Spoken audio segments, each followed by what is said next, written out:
प्रिय विद्यार्थियों, जैसा कि आप स्क्रीन पर देख रहे हो, बीए तृतीय वर्ष के दूसरे प्रश्न पत्र, जिसमें निर्मला नामक मुंशी प्रेमचंद द्वारा लिखित उपन्यास है, उसका हम पहला पार्ट आप तक भेज रहे हैं। आप ध्यानपूर्वक सुने। मैं हूं रामजीत यादव, सहायक आचार्य हिंदी, राजकीय महाविद्यालय तिजारा अलवर। निर्मला उपन्यास पर चर्चा करें, उसके कथानक, कथोपकथन, संवाद योजना और उपन्यास की समीक्षा भाषा शैली के स्तर पर, वातावरण के स्तर पर करें। उससे पहले मुंशी प्रेमचंद का कृतित्व और व्यक्तित्व जान लेते हैं। ये सर्वविदित है कि हिंदी साहित्य की गद्य की विधाओं की, गद्य के लेखक और विचारक, एक महान उपन्यासकार और कथाकार मुंशी प्रेमचंद की चर्चा वहाँ होगी जहाँ हिंदी की चर्चा होगी। तो हिंदी मुंशी प्रेमचंद के बिना अधूरी है। मुंशी प्रेमचंद के विषय में सूक्ष्म परिचय मैं देना चाहूँगा कि इनका जन्म 31 जुलाई 1880 में वाराणसी के एक पास में गांव है लम्ही, वाराणसी के लम्ही गांव में हुआ था। मुंशी प्रेमचंद का बचपन का नाम धनपत राय था और 1880 से 1936 में इनका निधन होता है।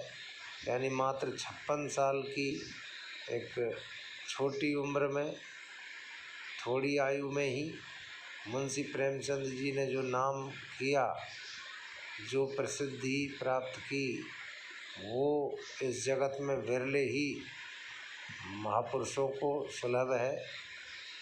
मुंशी प्रेमचंद जी ने लगभग 1.5 दर्जन उपन्यास लिखे और लगभग 300 कहानियाँ लिखी। यूँ तो इनके 3 नाटक भी बताए जाते हैं, लेकिन अधिक सफलता मुंशी जी को एक कथाकार के रूप में मिली है। नाटककार या कवि और समीक्षक के रूप में इतनी सफलता नहीं मिली। मुंशी प्रेमचंद जी ने जो कुछ लिखा वो समाज से सरोकार युक्त है, समाज संपृक्त है।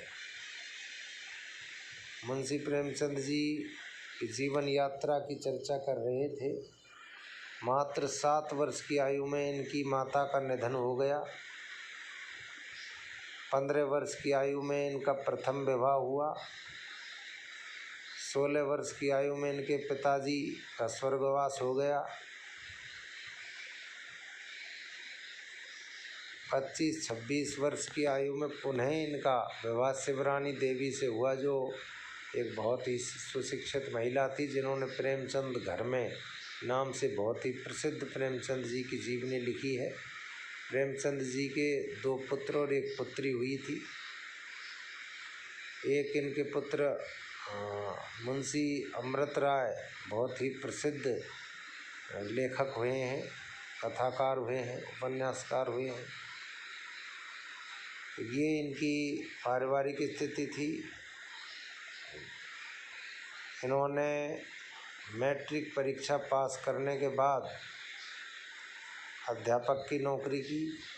उसके बाद ये शिक्षा विभाग में डिप्टी भी बने बीए करने के बाद। लेकिन गांधी जी के असहयोग आंदोलन 1921 में जो हुआ था, उनसे प्रभावित होकर इन्होंने अपनी सरकारी सेवा से जो है इस्तीफा दे दिया और ये एक देश के लिए, एक समाज सुधार के लिए और देश की आंदोलनों से प्रभावित होकर देशभक्ति की रचनाएं लिखने लगे। पहले ये उर्दू में नवाब राय के नाम से लिखा करते थे। बाद में इनका जो 1907 में प्रथम कहानी संग्रह उर्दू का सोजे वतन प्रकाशित हुआ और वो अंग्रेज़ सरकार ने जब जब्त कर लिया, तो आपको ये बताते चले कि इन्होंने फिर प्रेमचंद नाम से जो है लिखना प्रारंभ किया। इनका लेखन बड़ा ही उच्च स्तरीय है, बहुत ही अलग प्रकार की भाषा और अलग ही प्रकार के भाव रहे हैं। 1918 से 1936 का जो इनका लेखन का चरमोत्कृष्ट काल रहा है, उस काल को उपन्यासों के काल विभाजन में प्रेमचंद युग के नाम से जाना जाता है। इनकी पहली कहानी, पहले उपन्यास आदि पर काफ़ी विचार हुए हैं, लेकिन हमें इनकी प्रमुख रचनाओं पर ध्यान देना है। सेवा सदन इनका प्रथम हिंदी में लिखित उपन्यास है। तो सेवा सदन, प्रेमाश्रम, रंगभूमि, कायाकल्प, निर्मला, गबन, कर्मभूमि और गोदान जो 1936 में प्रकाशित हुआ और इनकी एक अमर कृति के रूप में जाना जाता है गोदान उपन्यास। और लास्ट में इनका मंगलसूत्र नामक एक उपन्यास है जो अधूरा रह गया था।